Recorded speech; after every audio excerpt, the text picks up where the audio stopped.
शिव पुराण श्री रुद्र संहिता तृतीय खंड 18वां अध्याय। कामदेव का भस्म होना।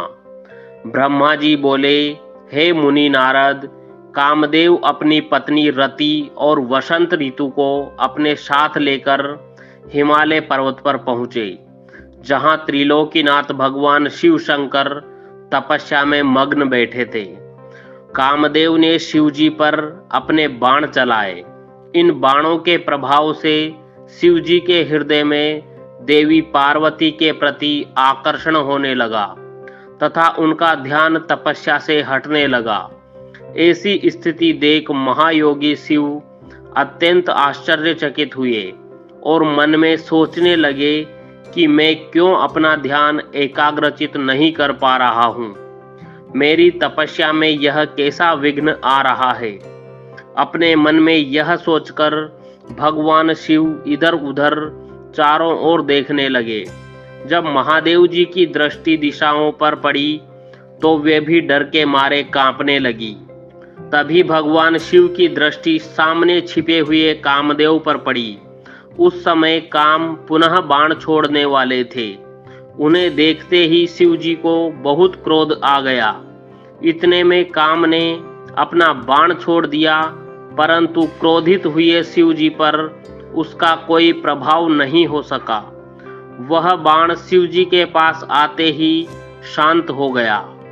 तब अपने बाण को बेकार हुआ देख कामदेव डर से कांपने लगे और इंद्र आदि देवताओं को याद करने लगे।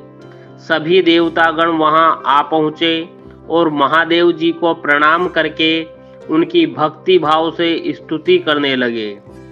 जब देवतागण उनकी स्तुति कर ही रहे थे, तभी भगवान शिव के मस्तक के बीचों बीच स्थित तीसरा नेत्र खुला और उसमें से आग निकलने लगी।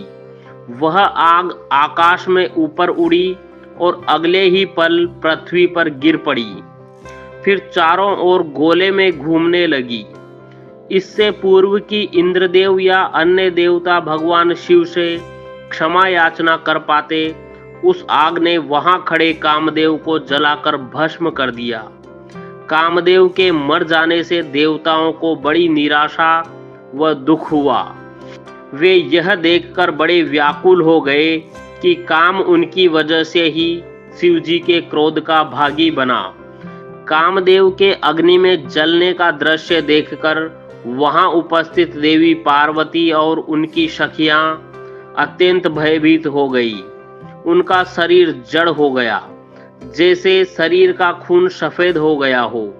पार्वती अपनी सखियों के साथ तुरंत अपने घर की ओर चली गई।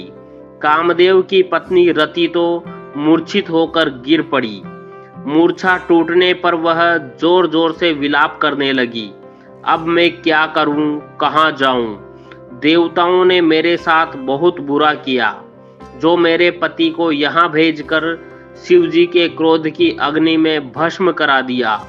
हे स्वामी, हे प्राण प्रिय, ये आपको क्या हो गया? इस प्रकार देवी रति रोती बिलखती हुई अपने सिर के बालों को जोरों से नोचने लगी। उनके करुण क्रंदन को सुनकर समस्त चराचर जीव भी अत्यंत दुखी हो गए। तत्पश्चात इंद्र आदि देवता वहां देवी रति को धैर्य देते हुए उन्हें समझाने लगे। देवता बोले, हे देवी, आप अपने पति कामदेव के शरीर की भस्म का थोड़ा सा अंश अपने पास रख लो और अनावश्यक भय से मुक्त हो जाओ।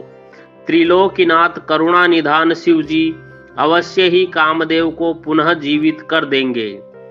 तब तुम्हें पुनः कामदेव की प्राप्ति हो जाएगी। वैसे भी संसार में सब कुछ पूर्व निश्चित कर्मों के अनुसार ही होता है, अतः आप दुख को त्याग दें। भगवान शिव अवश्य ही कृपा करेंगे। इस प्रकार देवी रति को अनेक आश्वासन देकर सभी देवता शिवजी के पास गए और उन्हें प्रणाम करते हुए कहने लगे, हे भक्तवत्सल, हे त्रिलोकीनाथ भगवान, आप कामदेव के ऊपर किए अपने क्रोध पर पुनः विचार अवश्य करिए। कामदेव यह कार्य अपने लिए नहीं कर रहे थे, इसमें उनका निजी स्वार्थ कतई नहीं था। हे भगवान, हम सभी तारकासुर के सताए हुए थे। उसने हमारा राज्य छीनकर हमें स्वर्ग से निष्कासित कर दिया था। इसलिए तारकासुर का विनाश करने के लिए ही कामदेव ने यह कार्य किया था।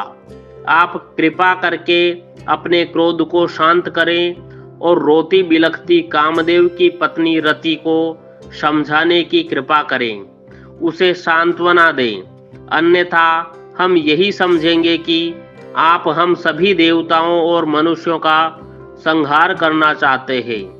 हे प्रभु, कृपा कर रति का शोक दूर करें। तब सदाशिव बोले, हे देवगणों, हे ऋषियों, मेरे क्रोध के कारण मैंने कामदेव को अपने तीसरे नेत्र से भस्म कर दिया है। जो कुछ हो गया है उसको अब बदला नहीं जा सकता, परंतु कामदेव का पुनर्जन्म अवश्य होगा। जब विष्णु भगवान श्री कृष्ण का अवतार लेंगे और रुक्मणी को अपनी पत्नी के रूप में स्वीकारेंगे, तब देवी रुक्मणी के गर्भ से श्री कृष्ण के पुत्र के रूप में कामदेव जन्म लेंगे। उस समय कामदेव प्रद्युम्न नाम से जाने जाएंगे। प्रद्युम्न के जन्म के तुरंत बाद ही शंबर नाम का असुर उसका अपहरण कर लेगा और उसे समुद्र में फेंक देगा। रति, तब तक तुम्हें शंबर के नगर में ही निवास करना होगा। वहीं पर तुम्हें अपने पति कामदेव की प्रद्युम्न के रूप में प्राप्ति होगी। वहीं पर प्रद्युम्न के द्वारा शंबरासुर का वध होगा। भगवान शिव की बात सुनकर देवताओं ने प्रसन्नता पूर्वक उन्हें प्रणाम किया और बोले, हे देवाधिदेव महादेव, करुणा निधान, आप कामदेव को जीवन दान दें और कामदेव के पुनर्जन्म तक देवी रति के प्राणों की रक्षा करें। देवताओं की यह बात सुनकर करुणा निधान भगवान शिव ने कहा कि मैं कामदेव को अवश्य ही जीवित कर दूंगा। वह मेरा गण होकर आनंद पूर्वक जीवन व्यतीत करेगा। अब तुम सब निश्चिंत होकर अपने अपने धाम को जाओ। ऐसा कहकर महादेव जी भी वहां से अंतर्धान हो गए। उनके कहे वचनों से देवताओं की सभी शंकाएं दूर हो गई। तत्पश्चात देवताओं ने कामदेव की पत्नी रति को अनेकों आश्वासन दिए और फिर अपने धाम को चले गए। देवी रति भी शिव आज्ञा के अनुसार शंबर नगर को चली गई और वहां पहुंचकर अपने प्रियतम के प्रकट होने की प्रतीक्षा करने लगी। यह अध्याय यहीं समाप्त होता है। अगला अध्याय सुनने के लिए हमारे चैनल को सब्सक्राइब करना ना भूलें। धन्यवाद। ओम नमः शिवाय।